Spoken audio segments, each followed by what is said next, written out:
Hello and welcome to another episode of the Climb the Confident Leader podcast, where we share the stories of leaders moving from invisible to becoming an influencer. I'm your host, Rahul Sharma, and today I have an amazing guest with us. Is a very talented educational consultant with a remarkable track record of 98% when it comes to enabling his mentees to gain admission to at least one of their top three choices in prestigious schools, colleges, graduate schools, and colleges. Over his 40 years as an educator, communication expert, and mental health professional, he has worked with thousands of ambitious kids, taught creative writing at Endeavor and multinational marketing at the Wharton School, lectured at UCLA Anderson School of Management, and developed English language curriculum materials for the Japanese high school system with Panasonic and the Ministry of Education in Osaka.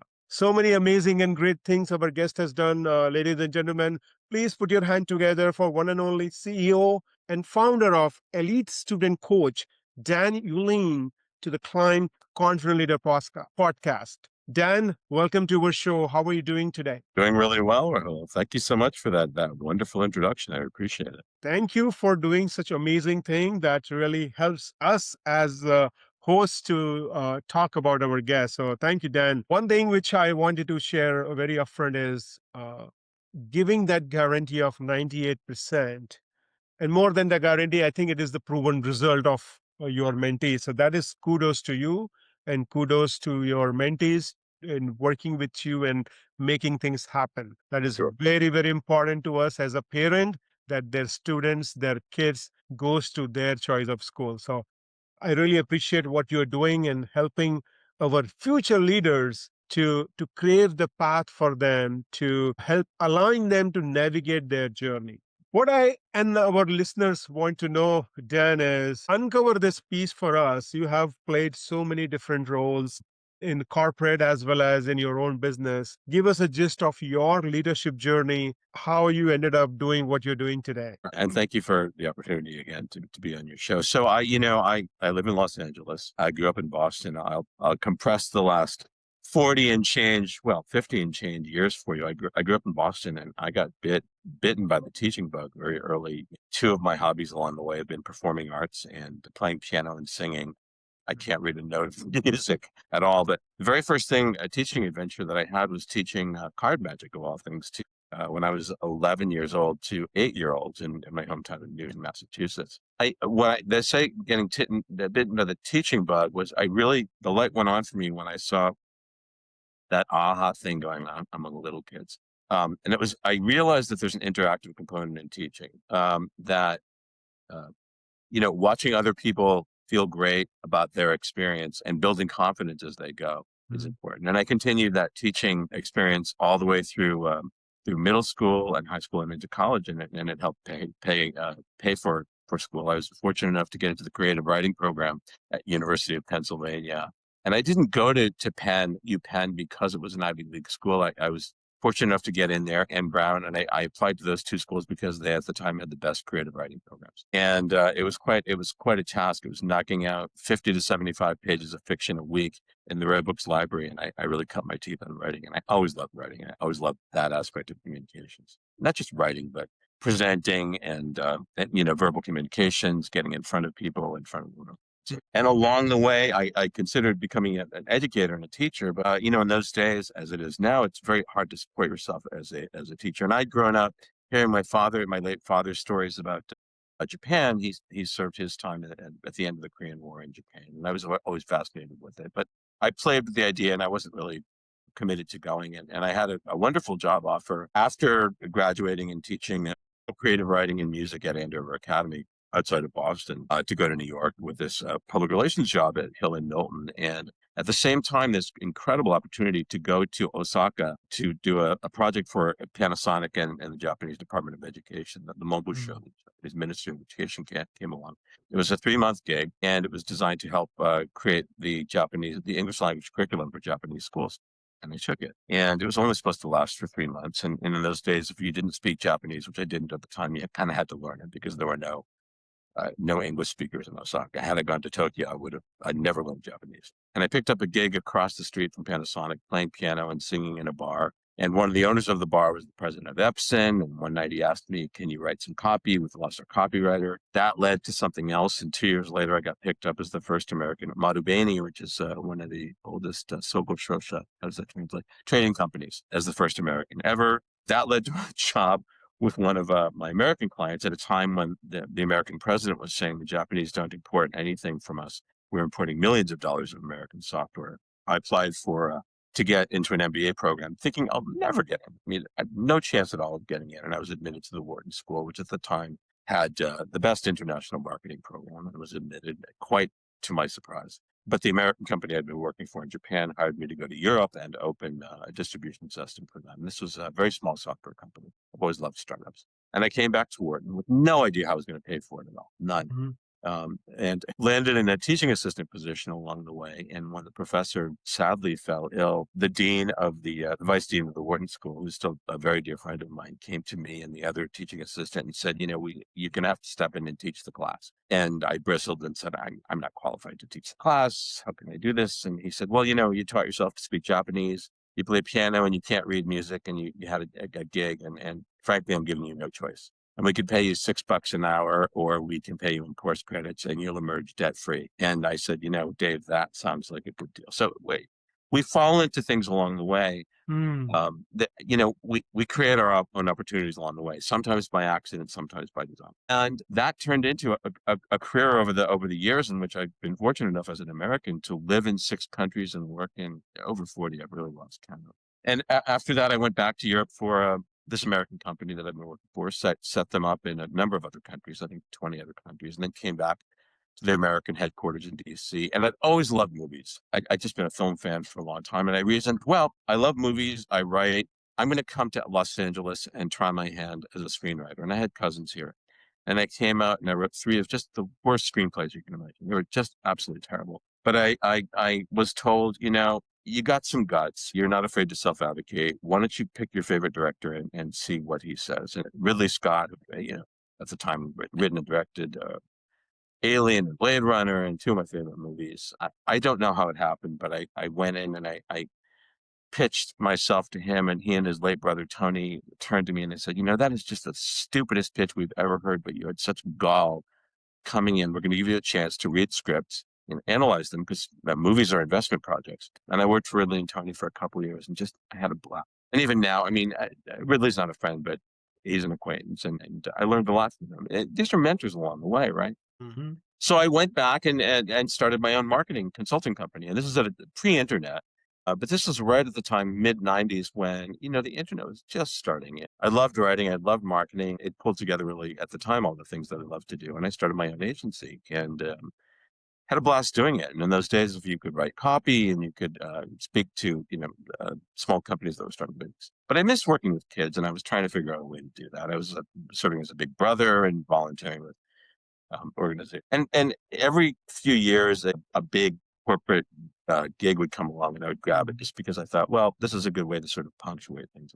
And the last huge corporate gig I took was running, West Coast marketing for State Farm, a massive, massive company. And State Farm said, look, we don't want somebody who understands insurance, but we do want a marketer. And I told them very clearly, I am grossly unqualified for this job. To which they said, no, the fact that you're grossly unqualified makes you perfect for the job. And I had just a fantastic time at State Farm, because here's a 45, or at the time, a $46 billion company that had no marketing. And, one of the great Americans. And right around the end of the time that I'd been there a couple of years, and they said, we're going to move you to the Midwest. And I said, it's not going to work for me, but thank you so much for the opportunity. I decided to go back for a master's in clinical psychology, and decided after earning my 3,000 hours here in Los Angeles that this was the time I would lean into starting my own business that combined my love for communications, applied psychology, improvisational training. I'd taken, 15 years of training here in Los Angeles, the Groundlings Theater, which is the training ground for everybody who's been on Saturday Night Live. And what is improvisation other than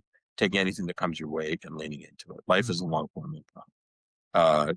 It's sort of the 3 pillars of my organization right now. Although I do empower kids to get into their choices of schools, it's a byproduct rather than the end product of of my Mm. process. So I am not an admissions counselor, although that 98% success rate is a brag, not on me. It's on that my kids. And when I say my kids, I don't have any children of my own. So I'm talking about the kids in my program. And while the bell curve is heavy on that ninth to 12th grade, I work with kids as young as 8 and as old as 29. And really the three pillars of that program are empowering all the kids with whom I work to become master communicators in everything that means, on paper, in person, emotional intelligence, persuasion, negotiation, everything. Part two is empowering them to become entrepreneurs, because I don't think any kid should go to college without understanding the basics of entrepreneurship. And part three is, as I'm mentoring them, I teach them to become mentors. And this all collapses together for the most part, and they're starting workshops of some kind, whether it's landscape painting. I've got two 14-year-olds teaching investment techniques to sixth graders. It's amazing. Making the leap from middle school to high school, whatever it is they like, taking something that they like and teaching it. It's sort of a market mentor monetized model. And it pulls all of these things together. And the reason is that none of these skills are taught in high school. None of them are taught, even if you go to a Wharton undergrad or a Babson, they're not taught until you get to that second year. So they're monetizable in every walk of life, and also they're AI proof. And I'm of the belief that as AI and as the machine starts to, it already is, transform the American economy, the skills that are really going to punch through the clutter are those soft skills in which you can not only relate to the machine, but also relate, just as we are talking right now, have those deeply emotional connections and conversations. That's never going to go away. And so by the time my kids hit, the kids with whom I work, hit application time, they have punched through the clutter in a way that is very unique. What is marketing other than being first, better, or different? And there are very few firsts anymore.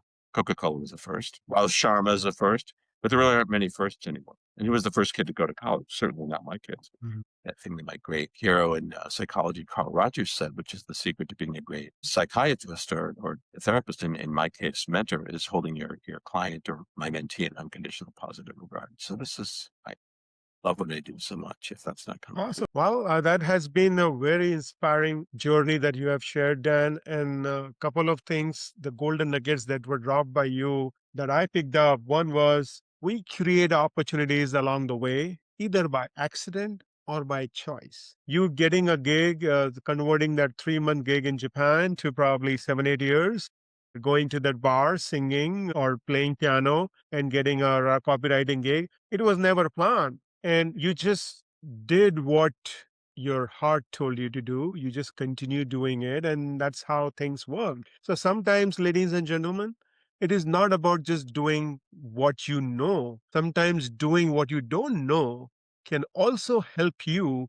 in getting more better, smarter, and probably more someone who is a connector. The other thing which I also learned from you, Dan, is how you are empowering your students, empowering being a master communicator, empowering them to be an entrepreneur, and empowering them to be a mentor. I think these skills are really setting up for success post college, just not about college. So if you are a parent or someone you know that your kid or your known person would be struggling to go to a college or struggling in what they want to figure out in their life, I think this is the program that Dan is running is phenomenal.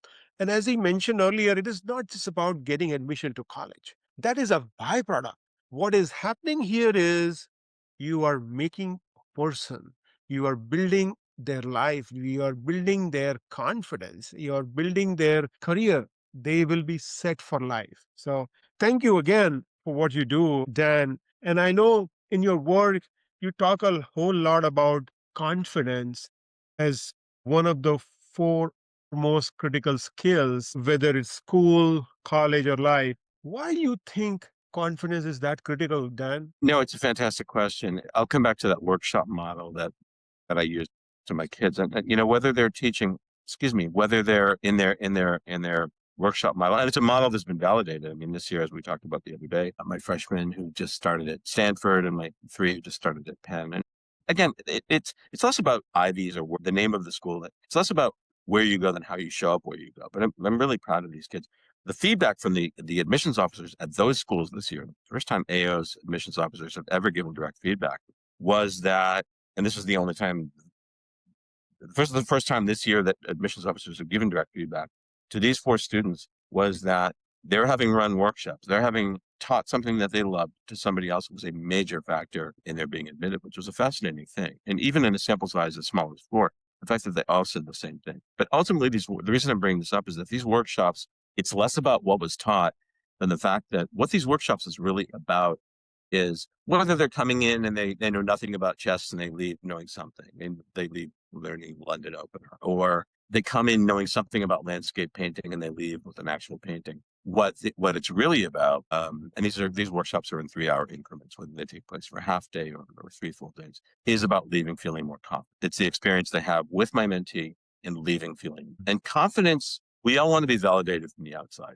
But at the end of the day, once we learn to source confidence from the inside, once we learn that there's a bottomless well of confidence within ourselves and learn to tap into that, it's a major paradigm shift. You and I talked about this the other day. I'm older than my mentees. I'm not wiser. I just have experiences that I learned later in life, abandoning perfectionism, for example, or leaning into the things that you terrify the most. Those things are coming at you one way or the other.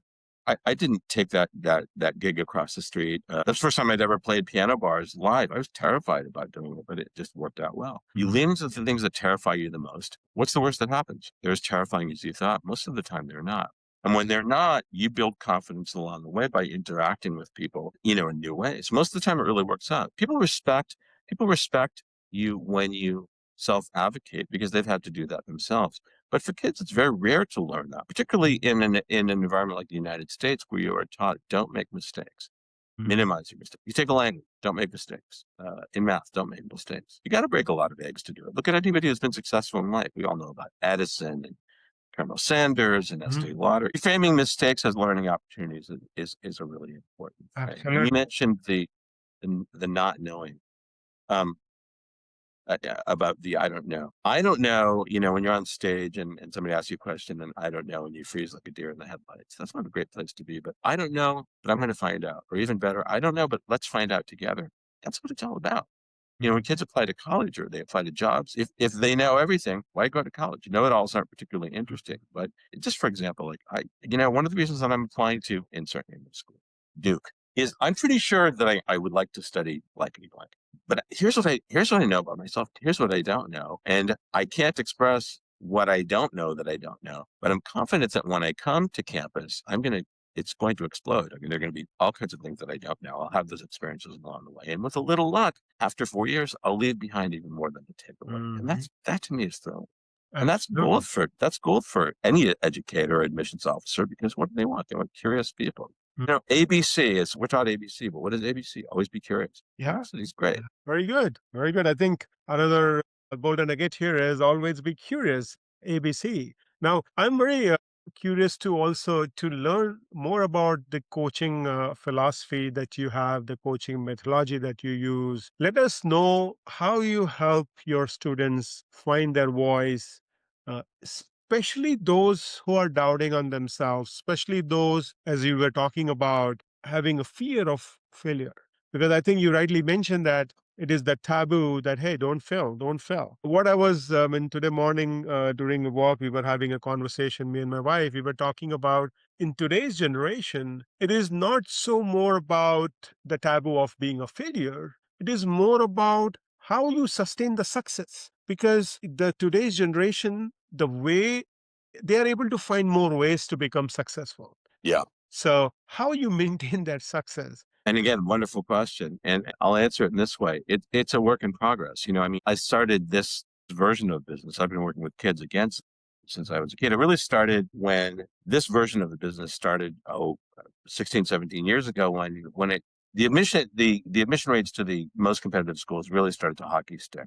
It was always difficult to get into the Harvards and the UCLAs, but it became just insanely difficult. And friends came to me and they said, look, you went to very, very good schools. You went to Penn undergrad and Wharton grad and Antioch for your, which I did. I did some work in admissions at all of these schools. Can you help our kids with our applications? And I realized it was much more than the applications. The applications, they call them essays. I wish they didn't, because what are these applications other than stories, little stories that you're telling to the admissions officers about who you are. And very often you don't know who you are, and that's okay. But kids become terrified with this. They freeze again like the deers in the headlights because they've never had to do this before. So breaking through that crust of not knowing. This goes to your question about the coaching philosophy.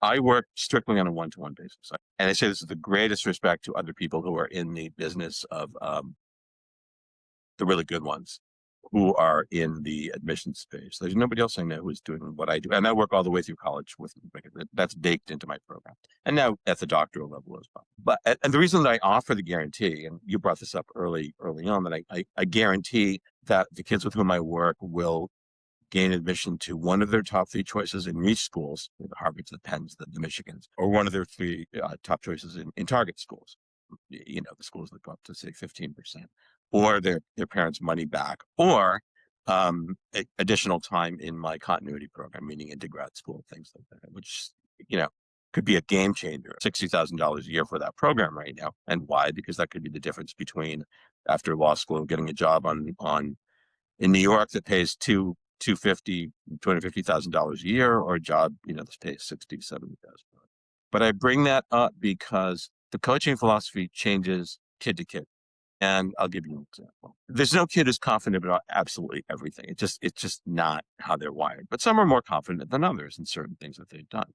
But a lot of it goes to the science of the teenage brain. The neuroplasticity of the teenage brain is very different. Kids learn have the capacity for learning at 30, 40, 50 times the rate of adults. It's the way their brains are structured. That they're right, and top out at about 25, and women top out at about 27. It's not that they can't keep learning. We all hear about lifetime learning. You're a lifetime learner. We talked about this the other day. Look at your bookcase there. I keep learning languages because that keeps me young. I speak a few anyway based on where I live. But kids have that incredible capacity, but it's uneven, right? The hippocampus is the size of, Alaska, but that changes over time as well. So I meet kids where they're at on that. But the philosophy changes based on what it is that they want to do. So many kids come in and they don't know what they want to do. And there's this pressure, again, like very early on, what do you want to do when you grow up? Or if you grow up. But, I'm dating myself with this book, Alvin Toffler's Future Shock, which came out in the early 60s. He postulated that by the time, the year 2000, which is way past now, that people wouldn't have one career. They'd have serial and parallel careers. And he was called a nut in those days, but that's what they have right now. And what's happening now, I'm seeing this a lot with, say, my pre-meds, which I deal with kids in all walks of life. And, some want to become artists, some want to become engineers, pre-meds. There's a massive cross-pollination of these careers right now. Kids who want to become pre-meds and surgeons, well, robotics and AI, robots never get tired. And that's going to cannibalize a lot of those jobs. There will still be careers there. So a lot of my kids are rethinking that. So kids who wanted to become, pure surgeons are thinking about bioengineering and things like that. So it's flexibility. It's helping those kids make new decisions, and in doing so, become more confident. Mentorship isn't necessarily a hierarchy, right? I mean, I studied martial arts for a long time in Japan. There's that dojo model. I even have kids who are in their workshops teaching adults. One of my kids is an incredible dancer. She's just off the charts in hip hop and tap. And she was running a workshop this last summer for little kids, and the moms were picking up their daughters and said, well, we want to do the same thing. We want a summer camp for ourselves. And my mentee called and said, oh, Dan, we don't know what to do. Should I do that? I said, absolutely. Do that and run it for moms and have them bring a girlfriend, bring two moms, bring a friend, which of course is great marketing because the moms went out and told all their friends. She made a ton of money and had a blast doing it. Some of these kids are not charging because they want to give money back to the community. I've got a couple of mentees. One is going to put away 30, 40 grand by the time she goes to college. Money swims in the wake of doing things that you love. So this is also very empowering for kids when they learn that, the things that they love are things that they can trade on. So my philosophy, in short, is meet them where they're at, help them supercharge those things, and then pass that on to their kids. One of the things that pass them on to their own mentees. That's a winning philosophy when you go to college, when there's just too much work to do. So look, whatever works. And having done a lot of things along the way that I would have preferred to have learned earlier, I bring whatever works. All right.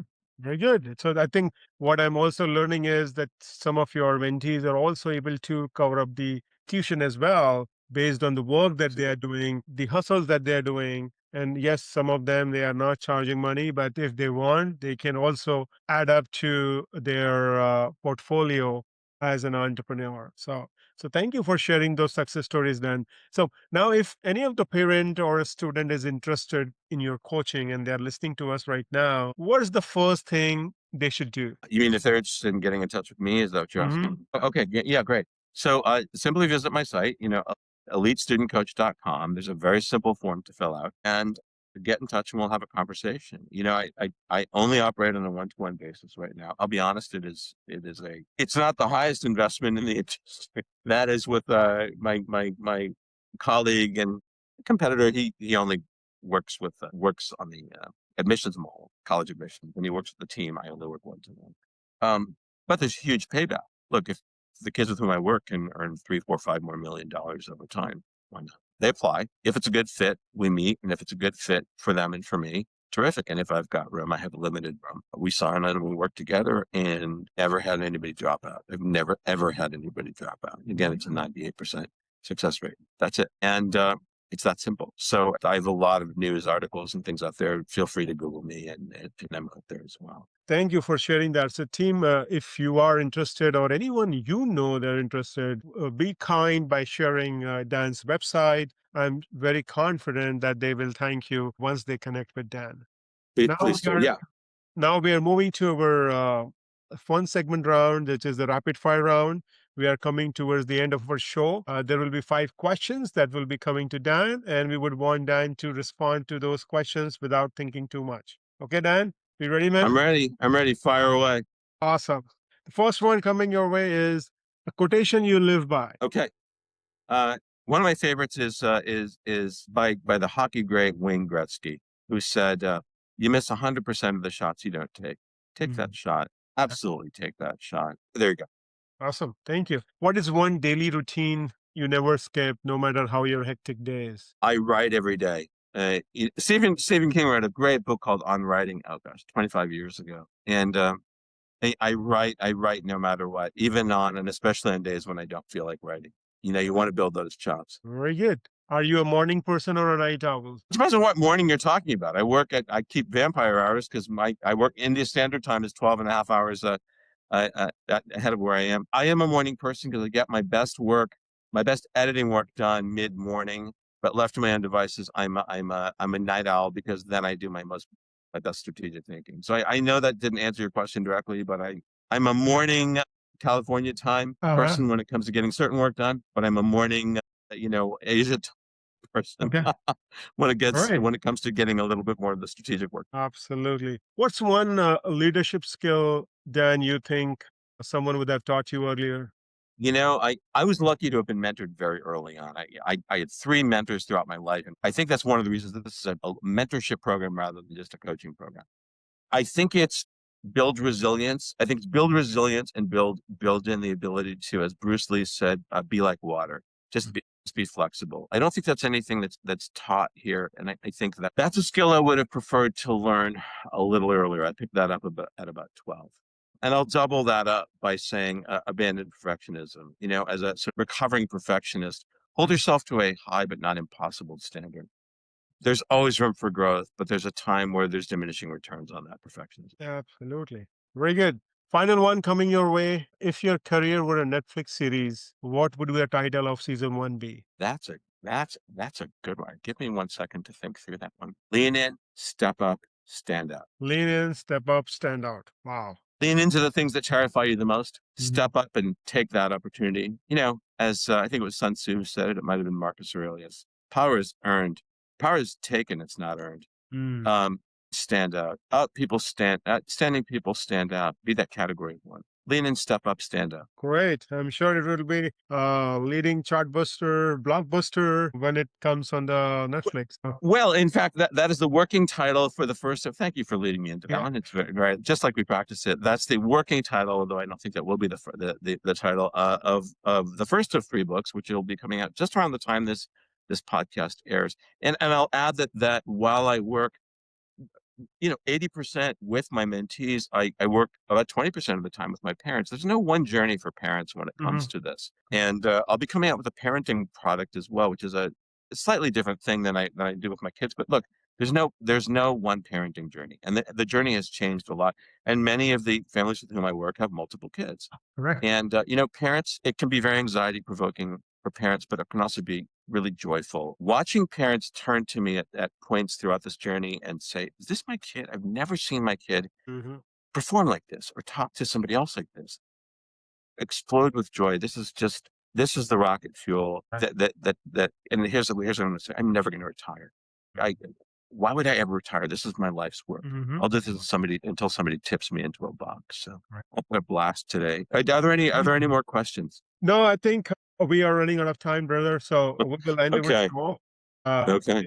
I would want to share my learnings from this show. There have Please. been many golden nuggets that were dropped by you, Dan, but few of them which I wanted to share. One is we create the opportunity. We So do. if you are thinking that nothing is happening to you, nothing is happening for you, you are the answer. We created, either we We create do. choice or by accident, but we create the opportunity. That was one learning I had, and amazing journey that Dan has when he traveled to Japan was phenomenal.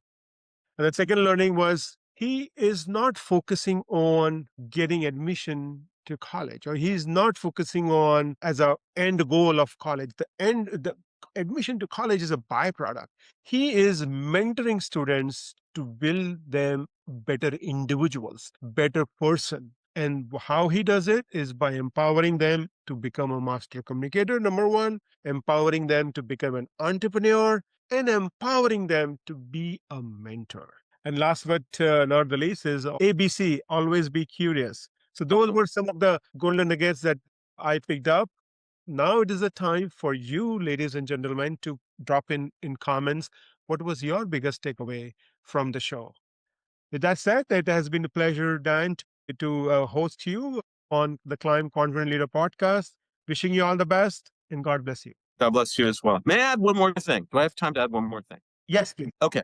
I do want to say that getting into great colleges is important, but it's all about fit. Everything in life is about fit. Colleges, partners, places that you work. And while my kids also get into fantastic colleges, it is all about fit. And when they go into the process thinking, it's not just about please take me, but looking at themselves just as much as the buyers or the sellers. They're investing 4 years of their lives. So everything is about fit. And the second thing about ABC, we lose that sense of playfulness as we become adults. Always keep that sense of play. That's what really keeps you going. Mhm. That's what the ABC is about. So Awesome. again, thank you for letting me add those two little bits in because those are really, really important. All right. Very, very grateful Thank you. for the time you gave me today. I hope this was helpful for your listeners, and I hope they'll reach out whether or not they become clients so that I can be of service to them. Thank you. Thank you again and have a good one. Bye bye. Bye for now.